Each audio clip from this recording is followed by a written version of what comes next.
오늘은 시종에 대해서 알아보겠습니다. 여기에 시종은 자주 쓰이는 용어는 아닌데요. 시계를 의미합니다. 우리나라에서는 이제 시종이란 말을 자주 안 쓰죠. 그래서 시계로 생각하시고 보시면 이해가 될 것입니다. 자, 그림에 나와 있듯이 저런 원형의 시계, 이것은 이제 오행으로 따지자면 금에 속하죠. 그래서 금의 일종으로 보고 있기 때문에 여러 가지 재화에 사용이 되고 있습니다. 그리고 이 시계는 계속 주기적으로 순환하면서 회전하고 있죠. 또 회전하면서 소리도 냅니다. 그래서 이 회전과 그 다음에 소리, 이러한 것 등을 이제 가지고 재화에 활용을 하는 것이죠. 이 본문 내용에 나와 있듯이 시종은 유년의 우왕성과 이익성을 화해시킬 수 있다라고 되어 있는데, 이 우왕성과 이익성은 토로 보기 때문에 그렇습니다. 토. 그래서 오행이 토이기 때문에 이 토기를 재화를 해주기 위해서는 이 금을 사용해야 되죠.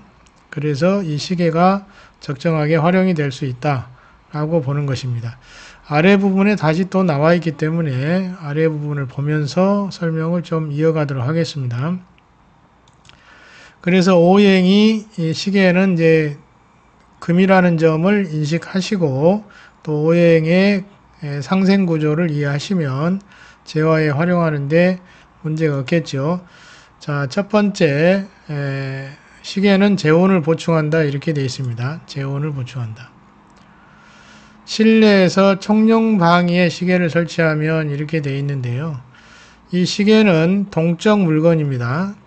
그래서 아까 말씀드렸듯이 순환을 하면서 소리를 낸다는 점, 소리를 안 나게 할 수도 있는데 기본적으로 시계는 순환과 소리를 내고 있다는 점입니다. 그러면 실내에서 청룡방이라고 하면 남향집을 예로 들었을 때 왼쪽이 청룡입니다. 우선은 청룡, 백호, 주작, 현무에 대한 개념이 서야 되는데요.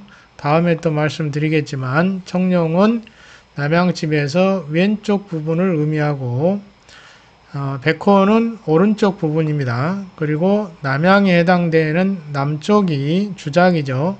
그리고 그 반대편인 북쪽이 현무가 됩니다.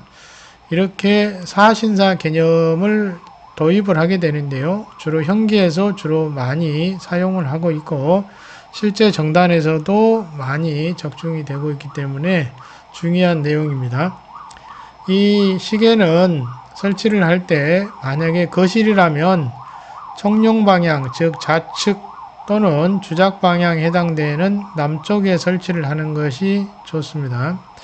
이 동적인 물건이기 때문에 두 방위에 설치를 해야 되는데요. 방위로 따지자면 동쪽과 동남쪽 또는 이제 남쪽이 될 것입니다. 주의할 것은 이제 아랫부분에 나와 있지만 백호방위에 시계를 두는 것은 피해야 한다.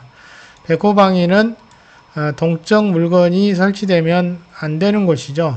백호가 동하면 혈광지제라고 해서 피를 볼 수 있는 상황이 나타날 수 있다는 것입니다. 그래서 가급적이면 백호방위에는 동적인 물건을 두지 않는 것이 좋습니다.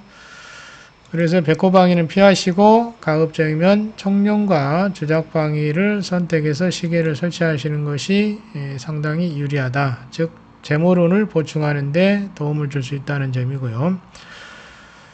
방금 위에서 설명을 드리다 말았는데 정관살을 화해시킨다라고 되어 있는데 이 정관살은 오황과 이익, 즉 오황에 대한 내용을 주로 이제 정관살 이렇게도 얘기를 합니다. 그래서 오황과 이익을 화해시킬 수가 있는데요. 방금 말씀드린 대로 오황과 이익은 오행이 토이기 때문에 이 토의 에너지를 설계하려면 금이 필요합니다. 토생금을 해야 되겠죠. 그래서 이 금에 해당되는 시계 소품을 활용함으로 인해서 재화를 해줄 수 있다.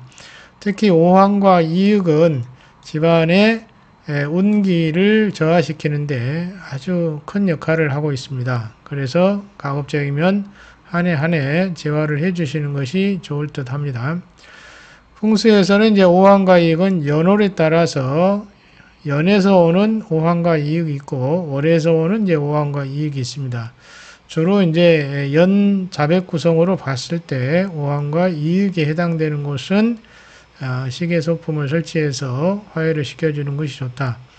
올해 같으면 이제 이익성이 서남 쪽에 들어있기 때문에 서남 쪽에 설치하시면 좋겠죠. 오황은 정관살 또는 오황대살이라고 해서 상당히 흉한 것으로 봅니다. 전염병을 일으키는 온신으로도 보고 있다는 점이고 이흑은 병부성으로 질병을 일으키는 것으로 보고 있어서 둘 다 질병에 연관되어 있다고 보시면 됩니다. 그래서 집안에 질병을 야기할 소지가 있다.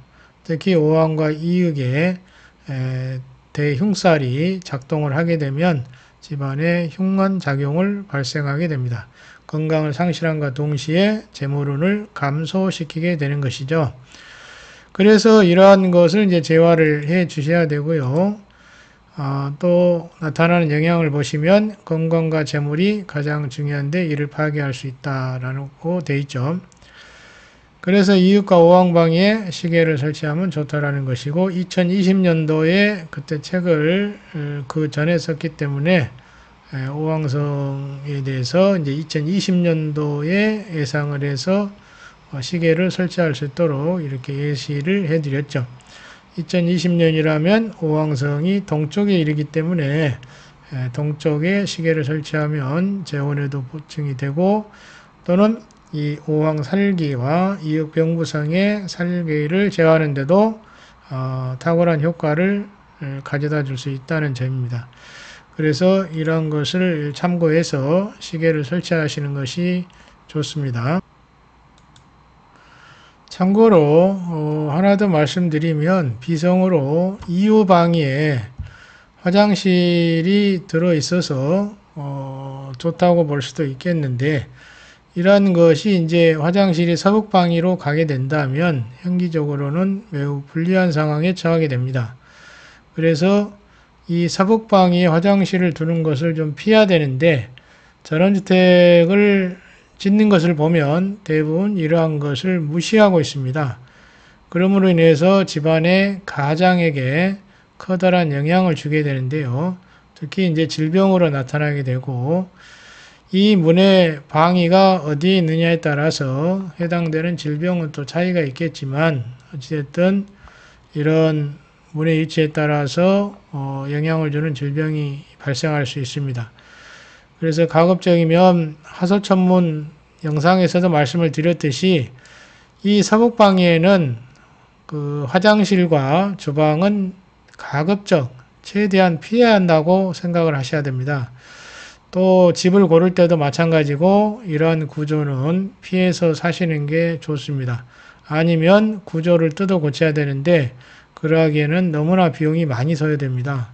따라서 가급적이면 서북 방향의 화장실이나 주방은 설치되어 있으면 그런 집은 피하는 게 가장 우선이고 또 뭐 수리가 가능하다면 하면 좋겠지만 추가 비용이 많이 소요된다는 점이고요. 또 집안에서는 이제 문의 위치에 따라서 다양한 영향력에 크고 작은 기력의 작용이 발생하게 됩니다. 아무튼 기본적으로 현기적으로 불필요한 설치하면 안 되는 것들은 피해야 되는데 그렇지 않고 살다 보니까 이러한 일이 발생하네요. 이런 얘기를 해봐야 필요가 없습니다. 이미 결과는 발생해버렸기 때문에 결과가 발생하기 전에 원인을 제거하는 것이 가장 탁월한 선택이 될 것입니다.